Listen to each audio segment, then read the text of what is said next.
man. You can make so many cool plays with Gragas. Super fun champ to have, especially when you're not seeing him all the time. He's not particularly in the meta. Blaber piloting that one. I hope we get to see some big plays out of him. PowerOfEvil once again on the Azir. IgNar, they banned away one of the champions with a hook, so pick one of the other ones with a hook. He'll be on the Nautilus this time around. And the last pick of the draft is Zoe for Nisqy. I think denying the Thresh in the last ban there from Cloud9 and forcing IgNar onto Nautilus is a really good move, because Nautilus is so much more punishable than Thresh is. IgNar had been playing extremely well for FlyQuest, even in the last game despite their loss. So now it's going to be a bit more difficult for him to navigate these team fights, because his job of engage is very important, but it's kind of hard to pull off versus Ezreal, Yuumi, super mobile comp, and Cloud9 are showing a lot of poke damage with Nisqy going back to his famous Zoe. In addition to the Ezreal Yuumi, if you do not get control of this before the mid game, and then you have to deal with these bubbles flying around and poke landing, if one of those things does land, you just get annihilated. A Gangplank ult comes down on top of your head. The Ezreal plus Yuumi, both ultimates can come through. They can snipe you from really far away. Yeah, with barrels from Gragas, barrels from Gangplank, sleepy trouble puddles coming out from the Zoe landing on the ground if the bubble misses. There is so much zone control on this Cloud9 squad that if FlyQuest doesn't engage properly and they aren't coordinated, the punish from Cloud9 is going to be righteous. All right, can't wait to see this one play out, because once again, Santorin on the Graves should be a big point for FlyQuest. And they, again, took the Shen, knowing full well it'll be a Gangplank again that's going to get pressure in lane, going to start pushing you. Does have to scale a little bit more, looking for Trinity Force and stuff, but can they successfully utilize these early Shen ultimates and get that priority that they're looking for? Also looking at how well FlyQuest is able to reset from the throw at the end of game number 2. Remember, they were doing well, and it was one big mistake after getting the Baron that cost them the game there at the Drake Pit. So I want to see how well this team is able to just sort of wipe that slate clean, be ready to go here in the third game. We know how much the ability to keep your mental in check during these best-of-5 series can play a huge role in terms of your overall performance. Santorin on the Graves with that phase rush ready to go like you were talking about. PowerOfEvil does have Comet on the Azir. That generally indicates that he's going more for that early bursty laning type power as opposed to the lethal tempo type of options that you see for maximum DPS later on. Yeah, it certainly is, and that has definitely been a focus here in the trend for these games. So I'm not surprised for him to go with the more laning focused rune, because that is going to be important, showing what the rest of Cloud9's or FlyQuest comp is actually trying to do here. IgNar does have the early sweeper, so delayed invade here for FlyQuest. Going to put it to them very quickly. Oh, are we going to see more crazy level 1 jungle violence in this game, just like we did in game number 1? Yes, sir. IgNar says yes. He goes after the hook, but the flash away from Zven to keep himself alive. Blaber's experiencing some deja vu, Kobe. He gets himself away. He's not going to stick around and fight right now, at least. But the buff has become impatient. Blue is walking all the way home. Now it resets. That reset was very important because it means FlyQuest weren't able to just steal this buff away cleanly. Over the wall goes IgNar. Remember, Zven's got no flash, and that is a level 1 Ezreal. Click, click, boom, with the shotgun in the face. Vulcan tries to get away, and he will survive. But that is first blood for Santorin and FlyQuest. IgNar does it again. My goodness. Support deserves so much credit here. Him and Turtle locking in the double CC level 1 bottom lane with Senna snares, and Nautilus having 2 forms with the passive plus the hooks coming in. Even though it's more difficult with this champion, IgNar, he flashes in for the auto over the wall here. They kind of bait them with starting up the blue buff the second time. Here's hook number 1. That one lands. WildTurtle then try to follow it up with the Senna snare and actually ends up getting Blaber, which also forces that flash and the Yuumi exhaust early. So if you're counting summoner spells early on, that is the Ezreal flash plus the exhaust from Yuumi, and IgNar just goes right for it. They see him walk into the Fog of War by Gromp. They know that he has no escape because they've seen him level Mystic Shot. He has no Arcane Shift. He's been using Mystic Shot already in the fight, plus the flash and exhaust were both blown. really good, attention to detail there by FlyQuest and keeping up with that invade, forcing it through once again. This has been a trend in this series, and once again, they do get the rewards. 2 out of 2 games now where FlyQuest have decided to invade early on, and it has been very successful for them. Cloud9 just does not seem to be able to respond to these appropriately. And especially, man, with that kill going on to a Graves early on in the game, that can be very scary for the early pacing of the jungle. Yep, really good job utilizing Graves into Gragas, invade early. Now, the question will be, can they keep it up? Because last time around, it was also about the follow-up invade from Santorin. So they split areas of the map. You saw Blaber on Gragas. Gragas players are definitely used to getting invaded and going up to pick up the other parts of the jungle. He goes and steals that blue and then goes for the gank. Solo going for the trade against Licorice, but Blaber is right there, and considering Solo already flashed away, he will take a little bit of damage there on the back end of things. The Spirit's Refuge doing its job, keeping him safe enough to not actually die to the gank here. Flashes him the tent emoji, letting him know he does not appreciate being ganked, and he's not really in any bad shape. He'll just farm up underneath the turret. Yeah, he does have to flash away, so that cooldown might end up being significant, but good job here from Blaber allowing Licorice to get the recall off. You really need to be able to finish off pushing that wave in so it'll bounce back to you, since he had run completely dry of Biscuits as well as Corrupting Potion. No more mana left to do it himself. And if it wasn't for Blaber counter-jungling the blue and coming up to help him push that wave in, it would have left Licorice with a big problem to deal with in minion wave management, since Santorin is continuing to split the map, staying on the bottom side. Yeah, Santorin very invested in this bottom half of the map right now, just continuing to farm up those camps of Blaber. You can see he's got the challenging smite ready to go here in the inventory, giving the extra edge in any of those fights that he gets into. And now he's just starting up the Drake, should have no issue soloing that one down on his own. PowerOfEvil does have lane control here mid. You can see lane control also being exercised by the FlyQuest duo in the bottom side, so no concern for Santorin here. He knows he's got this one on lock. Even if the air Drake does do more damage than the other kinds of Drakes, Santorin gets it free of charge. Yeah, the attack speed base Drake, the agility Drake. The dexterity is not a dump stat Drake. The rest of them attack like once every 2 seconds, and that one just machine guns you. Yeah, and it's because of the percent health damage. And meanwhile, top side though, breakpoints starting to come in. Level 6 rushed here by Solo as he pushes up.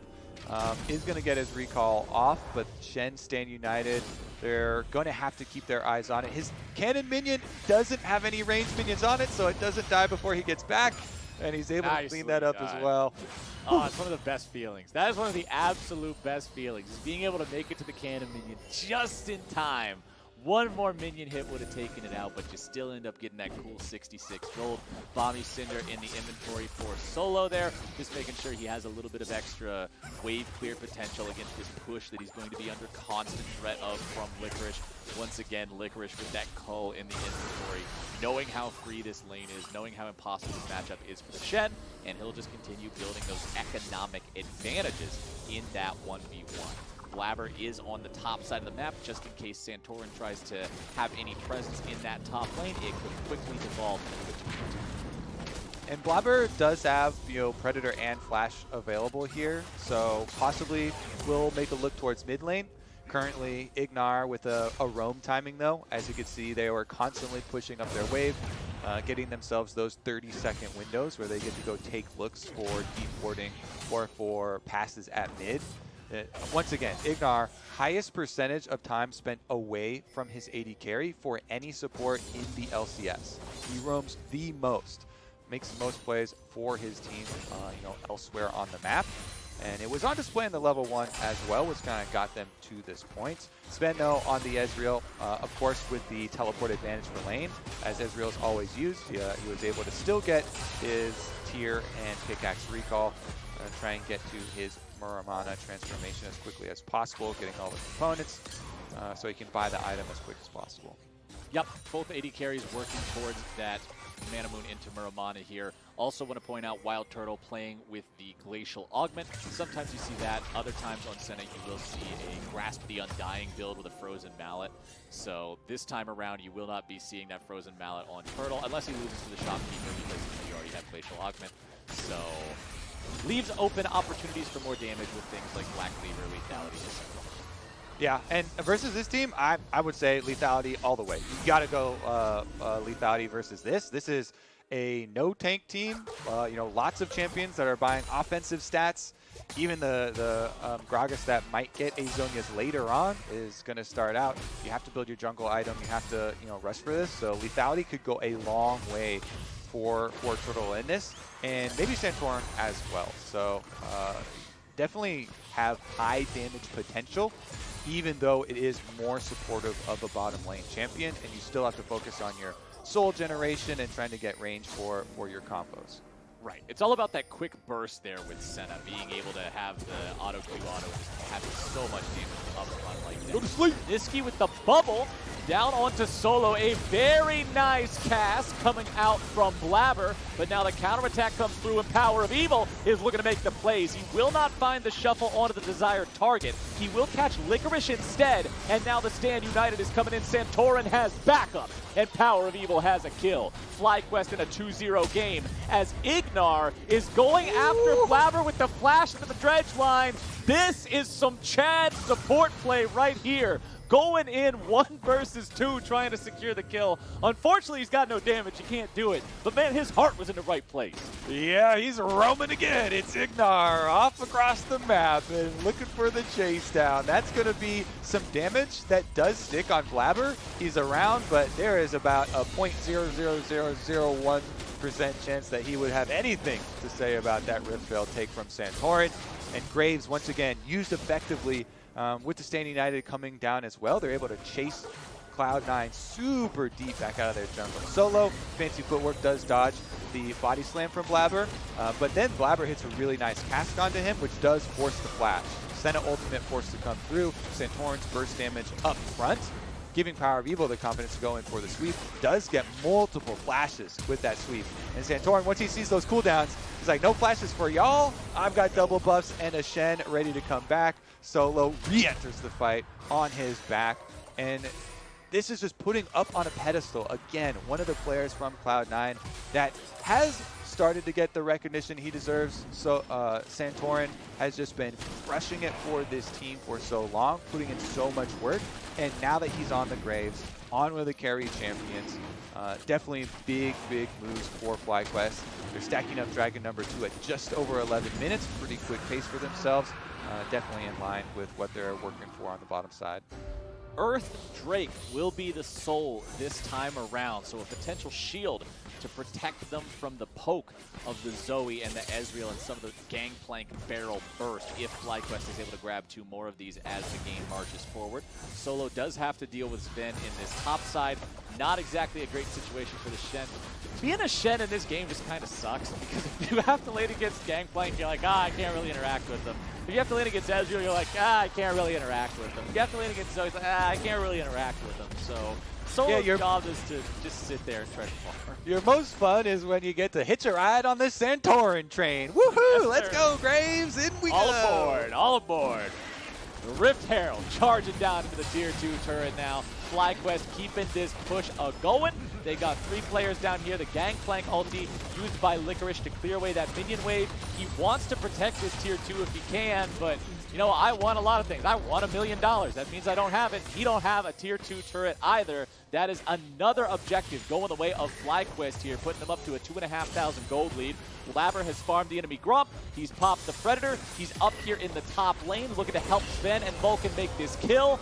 Blaber, the one who takes the kill credit there. Zven was out of mana, so couldn't contribute a lot, and Cloud9 get their man. We keep seeing a lot of these attempted weak side outplays from, honestly, we've seen it from both sides throughout this series, but attempting to outplay on the weak side of the map that's holding. And they do have, you know, teleports trying to come in. They have global ultimate from Senna attempted to help out, but C9 still with the burst damage, still pull off the play and punish and do get the kills for themselves. So they do get some money, like you're saying, onto Blaber this time around. Of course, they would still want more money in the Ezreal Yuumi pockets, but they'll take it where they can get it, most definitely. Yeah, and talking about money, I do want to point out, you said you wanted to see Santorin and Turtle both go for some lethality this game because of the composition they're up against not being very tanky. And if you look at the inventories, serrated dirt for both of those players. So itemization on point with what we were hoping for. They will have plenty of burst to deal with anybody on Cloud9 who might get caught out by some CC from the rest of the FlyQuest squad. And now with turret plates only having another 30 seconds until they fall, doesn't look like we'll probably see a whole lot of extra money be coming out of those anytime soon. All right, if we're making some requests then, I like requesting for like individual plays too, you know, theory crafting the combinations. First one I want to see is PowerOfEvil plus solo. You go in with the Azir sweep with a Shen on your back, so even when they flash out, Shen can come out on the other side of the wall, taunt people up, and you get to you know, get a big initiation and more security for your Azir getting into the middle of things. It's not all going to be you know, helping out jungle invades later. It's a really big one for some of the team fights. Yeah, that would be the ideal synergy between these two solo laners here. As the Nashor's Tooth is done for the Azir, the Luden's Echo done for the Zoe. It's going to be up to Nisqy to fish for some big paddle stars as we move into the mid-game here, almost 15 minutes on the clock. 1.5 minutes until that third Drake of the game does spawn. Cloud9 will want to start contesting these soon. They don't just want to continue giving everything over to FlyQuest in terms of neutral territory. So we'll see if they're able to set up control over the area. They do have that river control right now. And 3 players are moving into the bottom lane here, looking for the kill onto Solo. Licorice and Blaber in position. Solo with a sidestep away from the barrel. Blaber with a nice flash with that body slam. Also predicting the flash from Solo, making sure he hits him with the barrel. Well played from the Cloud9 jungler. Blaber Gragas on point again, and guess what? He's rewarded with the last hit on the kill as well, so cash into his pockets directly. He is building toward that Zhonya's for that armor for himself, and you know, it's really big too if Zoe can land bubbles, not just like paddle stars. If you put someone to sleep, there is so much punishment. We kind of talked about it in Champ Select, where if someone falls asleep, you are a sitting duck for really easy Gragas ultimates, where Blaber doesn't have to predict, you know, your flash or anything like that, right? Takes the hard part out. This rude awakening. You're dreaming of lollipops and cotton candy, Zoe drink here, and you just get this giant Gragas barrel over your head, knocked into the rest of the team, and blown up before you even get to do anything about it. There it is, the redirect on the flash there for Blaber, trying to cover both angles, and then after the flash that he was able to interrupt there, does predict it, throws out the ultimate for your Honda Performance replay. And now, out of the replay, we're right back into the current state of the game, which is a dragon fight. And IgNar is starting it off, jumping in, but Santorin is already dead. It is tragedy for FlyQuest, losing their jungler at the start of the fight. Yeah, Solo's in the back line, but it does not matter. The rest of the team is not able to follow up. Blaber's ulti will not put WildTurtle in a tough spot that time around. But man, Santorin just got absolutely annihilated. Look at that focus fire. They see a Nautilus coming straight for them with the Shen ultimate. Ooh, PowerOfEvil. Ooh, 100 HP. All right, he walks his way out after that. But the focus fire from Cloud9, they don't waste any of the early damage into that Nautilus with Shen ultimate on him. Right around the edge. Gangplank ultimate and Zven on the Ezreal. Scoots to the side. He snipes around, is able to just burst down Santorin as the Nautilus Shen is engaging. And then there's just no follow-up from FlyQuest. So really good kind of target selection and shot calling here. Here's another look. IgNar goes straight up the middle, but Nisqy hits him with a paddle star. Zven hits him with the ultimate and the Q. And that is just 3 of these skill shots, all focused on the same target, focusing your DPS around the tank players onto the priority targets of your opponents. So critical in this. And they just surgically remove the follow-up and the damage from FlyQuest. So then with the Gangplank ultimate as well, you know, PowerOfEvil's not walking through that. And it was just a well-sectioned off fight here from Cloud9 that they won in the first 1 second of the initiation from FlyQuest. It was over before it truly began there for FlyQuest. Cloud9 not only win the fight, stopping that Drake stacking in a really good spot here, 18 minutes of the game. Dead even gold between these two teams yet again, my friend. It is just blow for blow in the previous game and in this one now as well. Nisqy pushing up in the bottom lane, looking to take down the last bit of HP on that tier 1, but Solo will continue defending it. You can see a more strict tank build for Solo this time around. Has the Sunfire Cape before going after the Tiamat now. Last game we saw a straight rush into the Titanic Hydra.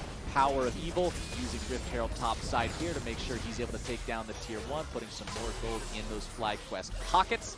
As IgNar, he's on the periphery here in mid lane, but it doesn't really matter. It's not like you can engage on Ezreal and Zoe very easily, so Cloud9 can push down that tier 1 turret in the mid lane and keep this game all tied up. And that is going to be a big key to this game moving forward, because while dodgeball is really fun in real life, it is the most unfun way to play League of Legends. And you're facing Zoe, Ezreal, Yuumi dodgeball game.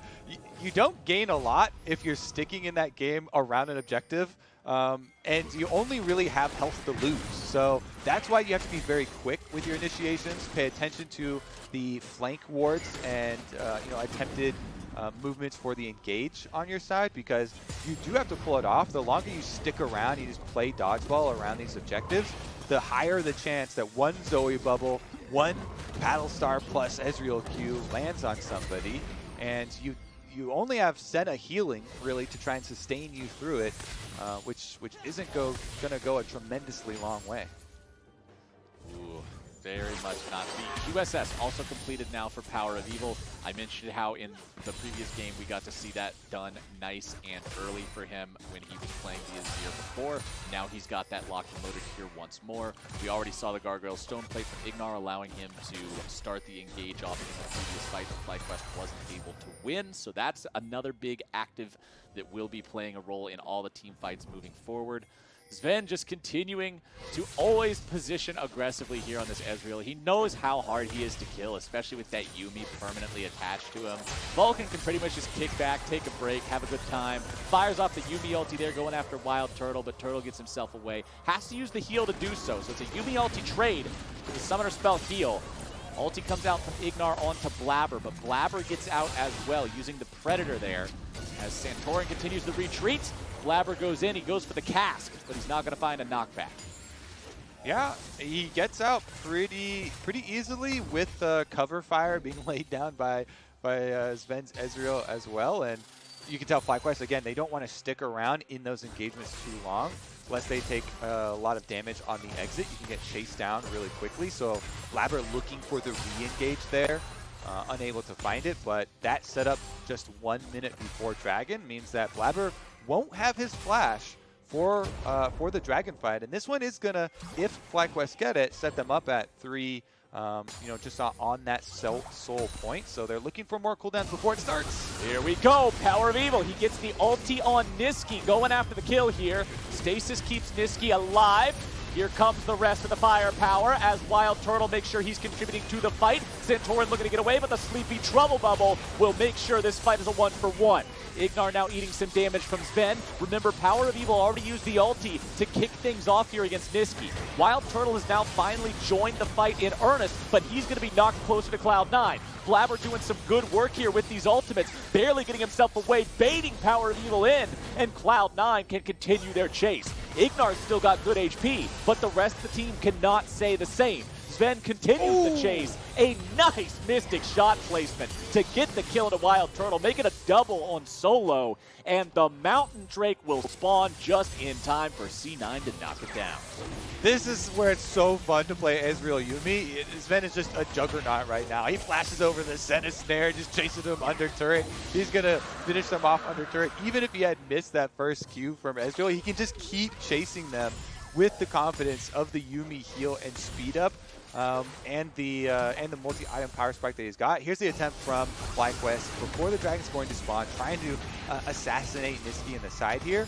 He does have a stopwatch, delays it a bit, does dodge out on the Graves ultimate, and then the bubble that he left behind puts Santorin to sleep, allows the counter kill for Cloud9 to come through, and if you get that counter kill, then you get your extended fight that you excel in. You've got the Yuumi sustain, you have the Ezreal chasing people down, and as FlyQuest try and engage to finish you off, Blaber baits in PowerOfEvil using his stopwatch of his own. PowerOfEvil stays there within range of the Ezreal, and then Zven's off to the races. Flashes over it, able to chase them down, snipes Turtle on the side under the tower, and finishes up the rewards on the end as well, with the dragon going their way, the bottom turret falling going their way, and Cloud9's mid-game power spike has arrived. Yeah, that fight was absolutely huge for C9, up 3,500 gold now. They're tied in terms of total Drake count with FlyQuest. Zven's got the Death's Dance, the Iceborne Gauntlet, the Muramana, all completed. This Ezreal is just an absolute monster this game, Kobe. It's going to be so difficult for FlyQuest to try to deal. Look at the damage chart. What is this? He did more than everybody else on his team put together. He did more than almost the entire enemy team put together. That's crazy. True, he did. It's definitely fun to play the mid-game Ezreal. Triple item power spike with double summoner spell Yuumi on your back. So even though his summoner spells aren't up, his Yuumi's are, and he gets the extra defense of your heal and exhaust. Definitely going to look good for Cloud9 as they try and play around, obviously, the poke and the setup here with Zoe and Ezreal. Bottom side, the split push still should be just fine for Licorice. He's got flash, even if FlyQuest decide to send multiple members to try and really pressure him. If he's left alone with the Shen, then you get to continue to try and whittle him away. Again, barrels blasting through the armor that Solo has built up. And it's kind of a trail and attempted bait here with PowerOfEvil. I don't think with the way that Licorice has been playing that he would be one that would take that bait, but PowerOfEvil's right next to him. PowerOfEvil with the ulti to immediately begin the fight. Licorice tries to escape. He uses the flash to kite through his own ultimate. Licorice is getting away. PowerOfEvil's about to take a nap. The QSS wakes him back up. Nisqy's not going to find the mark there with a paddle star, but he doesn't even need to do it. PowerOfEvil is down. So is Solo. This game is just completely out of FlyQuest's hands right now. Cloud9 are outplaying them. Licorice literally running circles around the FlyQuest solo laners there as he throws down the Gangplank ultimate in the middle and gives him a ring around the rosy lesson. Now Cloud9 can transfer up to the top side. No Shen, no Azir means they've got full priority over the Baron. And once you give a Baron to a team with this much poke, it becomes really easy for them to safely siege up and push 2 lanes at once, getting right up to those towers, throwing out harassment. And that's a Baron for the side of Cloud9 as that lead grows to 5,500 gold, 26 minutes in. This team will be incredibly difficult to deal with in a Baron siege scenario. Let's take another look at how Licorice outplayed bottom. All right, surprise! PowerOfEvil is behind him. He walks over, is able to get away from Solo's taunt as well, then flashes through, runs all the way back to the start of the lane, buying time for the rest of the team to follow down. And once Nisqy gets here, landing that bubble, forcing the QSS, Licorice has plenty of health, so he's not going to die, and they just leave the Ezreal Yuumi to chase down the Shen. No further outplay necessary there. Iceborne Gauntlet slows with the constant damage and speed up. Makes it very easy. PowerOfEvil goes in. Now they're looking for McKill. That's a pretty big pick onto Nisqy. Well done by FlyQuest and PowerOfEvil in particular to slow down this Baron push. Pump the brakes a little bit on the Cloud9 War Machine. And they get a Dragon for that, for sure. Nisqy not being here, yes, he does have teleport, but 30 seconds left on the death timer, so he won't be here when it spawns. And FlyQuest do keep the door open for that Mountain Soul that you're talking about, which might give them some protection against the first hits from some of this poke. But in the sustained fights, Cloud9 does have has a big advantage. And Shen ultimate was used in that attempt from PowerOfEvil. even though he bursted down Zoe immediately and they didn't end up needing it, the cooldown will stick. I love how Blaber popped the Predator and walked at Nisqy, and then Nisqy just casually walked away and called his bluff. He's like, yeah, I tried all of them. Yeah, he's like, well, you heard that dragon take, right? Guess where my team is? They're right there. He knows he's not going to do it. Blaber tried to go for the mind game, but PowerOfEvil was just too ready for what was going on, but Cloud9, with their mid laner back alive, will now use the remaining 60 seconds for Baron buff to push towards his tier 3 turret in the mid lane. Then just gets a little bit of poke down onto it using the W to funnel the auto attacks. You see the Mystic shots continue to keep on flying here, just going for whatever poke he can land, but FlyQuest are able to clear those minions up the way. And this is the poke game that I was talking about. It just is relentless with the Baron buff. 40 seconds left on it. FlyQuest know they've got to go for a hard engage. Evil again. I swear this is a broken record every single time. FlyQuest is making a move. It's PowerOfEvil coming in from the side with the Shurima Shuffle to kick off the fight. The cost was the mid lane tier 3 turret is down. Mid lane inhibitor under pressure. FlyQuest going in. IgNar flash to the dredge line, and Zven will be destroyed in this fight. Cloud9 will lose their AD carry, and that is another big pick here for FlyQuest. Two big ones for FlyQuest. The individual playmakers stepping up. PowerOfEvil and IgNar, the old misfits, back at it again with Cloud9 on their doorstep. They make two very necessary individual big picks for themselves, clean up the kills on the carries from Cloud9, and they are not going down without a fight here, Flowers, even with the Baron up. Super annoying poke composition here, facing them at their doorstep. FlyQuest, they've got the Mountain Soul in their eyes. That is our hopes and dreams for this game. Let's take another look at the play here. Started off with PowerOfEvil getting that shuffle on the Licorice. So once again, Cloud9 still has to watch for these flank angles that we're mentioning, and PowerOfEvil walks 2 control wards straight through behind him. Then IgNar, he's eyeing the minions right now. Zven, he's targeting. Okay, when he's on the other side of the cannon minion, keep watching. Where's the opening going to be? He gets the snare down from WildTurtle to set it all up, and WildTurtle able to snipe him over the top. So actually, credit goes to the first snare that lands, and that's gonna be in his favor. Turtle still landing those skill shots. Cloud9 though back at it again after the respawn. C9 still have a pretty impressive gold lead here for themselves. Almost 5,000 gold, just a little bit shy of that. Baron is live in under 2 minutes. Drake is live in just slightly over 2. So although not completely synced up, those timers are only 20 seconds apart. So could potentially see an objective trade situation if nothing else. WildTurtle is almost full build here on this Senna.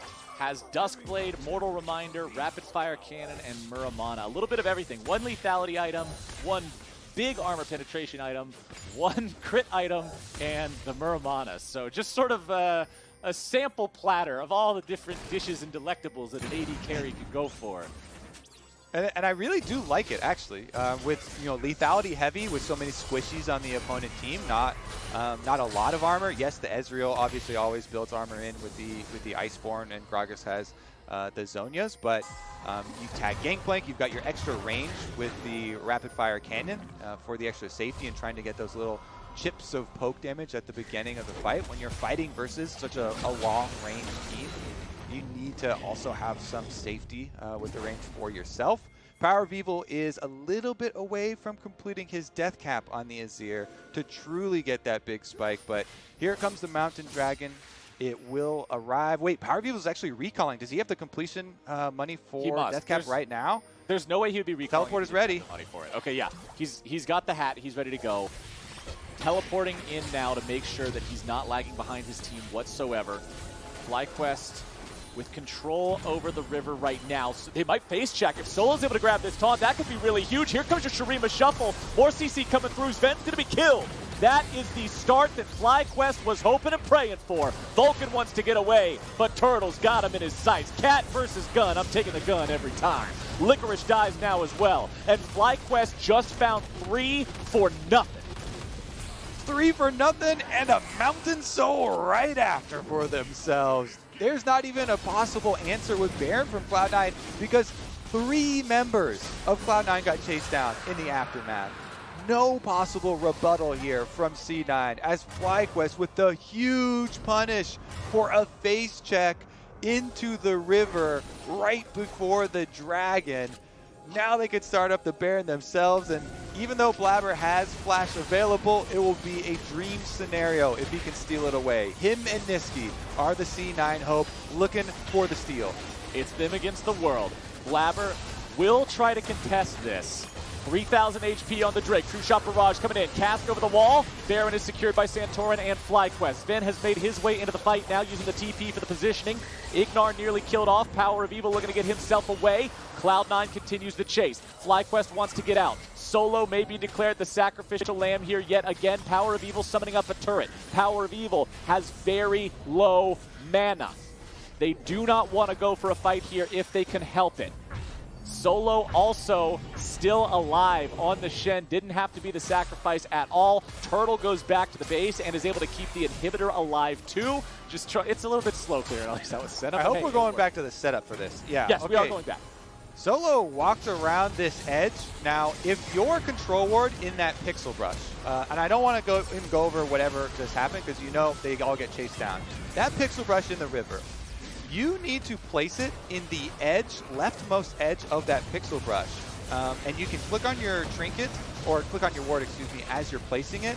Mouse over the edge of the brush. When your cursor turns green, that's in the brush. So you just place it at the edge. As soon as it turns green, you drop it. It has to be in the leftmost edge to see that corner. So if we get a replay with Fog of War from their perspective for Cloud9, even though to viewers it might look like, oh, Shen just walked around that corner, shouldn't they know that he's in there? That ward being in the center of the pixel brush doesn't get the very edge of that range. And that's something that you can play on as a jungler too when you're going for ganks around the mid lane and placing those pixel brush of your own.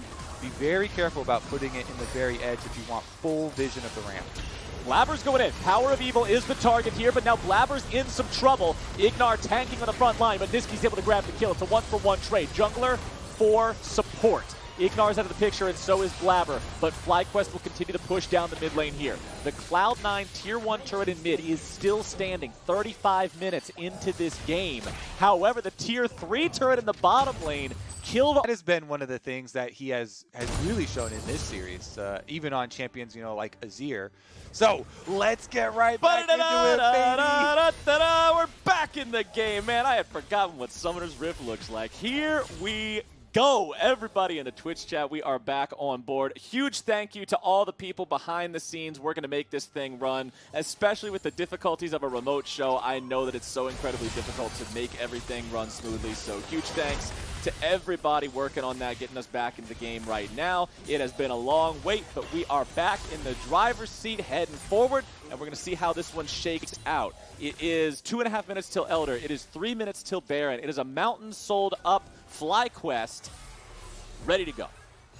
Okay, yeah, you can see everybody with the shields from Mountain Soul group up on mid. They can just try and force it. Again, this team, FlyQuest, they're the ones that need to make the incision in the team fight, try and pull it off quickly before they are the victims of bubbles landing and poke landing from all these different sources. You can see they're trying to get some defenses here. Santorin with the spell shield from the Edge of Night, but if they push up, or at least handle the minions on bottom with Shen, and then can get a Nautilus in guaranteed engage into a Shen stand united on either Nautilus or even PowerOfEvil, trying to pull off one of those Azir shuffles that you had previously been liking, Flowers. That is their way to try and break into Cloud9. Meanwhile, Cloud9, of course, warding your flanks, watching out, for that Nautilus engage. You have to have someone mark IgNar and make good use of your disengage, which is your Gragas barrel, while you try and land your early poke damage.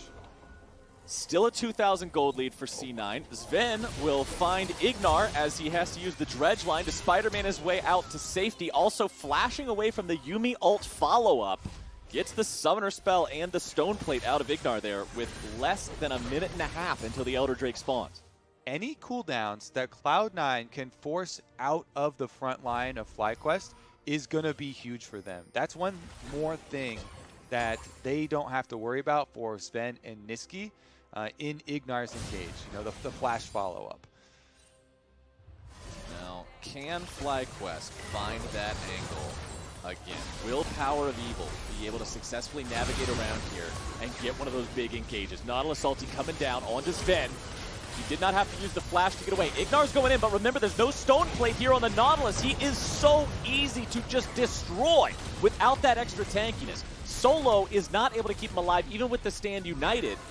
And with the FlyQuest support out of the picture, there's 20 seconds until the Elder Drake is alive.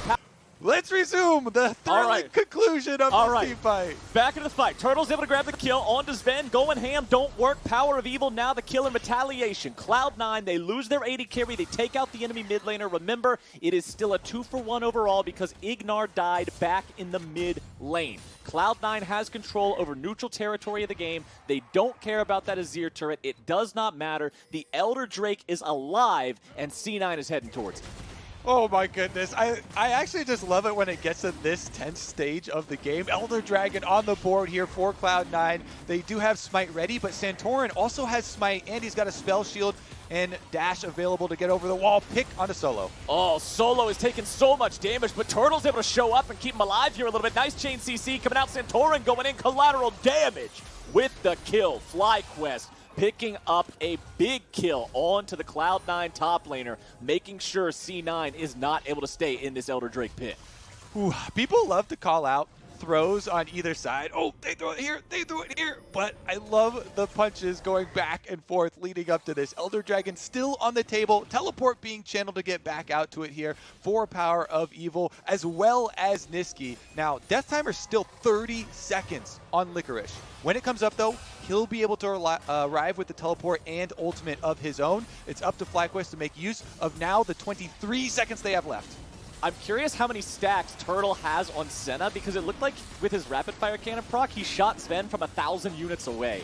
That's so much range on this Senna. Cloud9 is nowhere near the Elder Drake. FlyQuest grabbed themselves that huge buff, and now they have incredible team fight power. This could be that extra bit of damage they need to make sure that Zven or Nisqy dies instantly on the engage. Yep, Cloud9 unable to delay them long enough for Licorice to be up to contest that. And once you have the Elder Dragon buff, that's the thing with these late game buffs. Like, you're uncontested basically on the Baron with the power of Elder Dragon, tipping it so heavily in your favor. With the Execute especially. Now it's FlyQuest with, again, the trifecta of late game buffs. Soul plus Elder Dragon plus Baron. So much power on this FlyQuest roster right now. Solo set up in that top side, has both TP and Stand United to join the fight if the rest of FlyQuest get jumped on. Zven's going to continue just trying to hold things down here in the mid lane underneath the tier 2. FlyQuest back to a very slight gold lead, but it honestly doesn't matter much at all. It's all coming down to who plays these fights correctly. Can FlyQuest find another kill onto Zven? 4-4 here on the Ezreal. Has died quite a few times here this game. Turtle continuing to just land auto attack after auto attack onto this turret here with the full build Senna. Double lethality items, including an extra last whisper item to further shred that armor and make sure he is just doing massive bursty damage to anybody he sets his sights on Cloud9. True Shot Barrage will find a little bit of damage onto the FlyQuest players, but WildTurtle with the auto attack takes down that tier 3 turret. Remember, the tier 3 turret in the bottom lane also fell earlier, so 2 inhibitors are exposed. FlyQuest has only half HP on Santorin, about 2/3 on PowerOfEvil, so they do have to be mindful if Cloud9 goes for some sort of a big initiation there. Blaber, with no cask available to cast, means one of those big initiation methods is out of the picture already. FlyQuest taking down that final inhibitor turret and the second inhibitor of the game here.